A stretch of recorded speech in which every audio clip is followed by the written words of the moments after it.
Mihai, felicitări, 2-0 cu Vințu, încă o echipă candidată la primul loc, la promovare, după 2-0 cu Sântibru. Cum a fost meciul?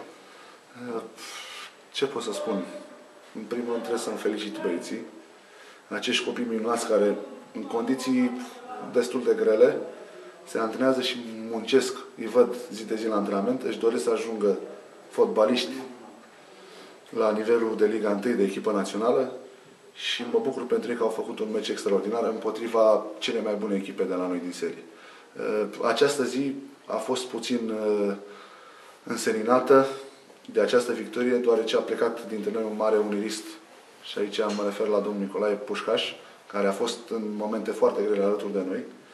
Dumnezeu să-l odihnească, și plecarea prematură a antrenorului de la CS Ogna Mureș, Gicu Domșa. Un om extraordinar. Mă știu foarte bine cu dânsul, sau ne-am știut foarte bine și am apreciat tot timpul sfaturile dânsului. Mihai, au fost astăzi vreo 500 de spectatori la această partidă. Înseamnă ceva asta pentru tine și pentru echipa pe care o conduci? Da, mi-aș fi dorit să jucăm pe terenul mare, dar din păcate un eveniment organizat așa pe o vreme nefavorabilă a distrus gazonul de pe cetate și a trebuit, pentru a-l proteja, să jucăm pe terenul 2.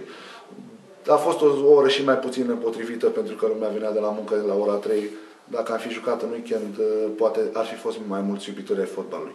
Se pare că, din nou, încercăm și reușim să construim o nouă echipă, dacă în vară ne-au plecat atâția jucători, din propria pepinere să construim o nouă echipă care poate la anul, dacă va fi sprijinită, să se bată la promovare în Liga A3.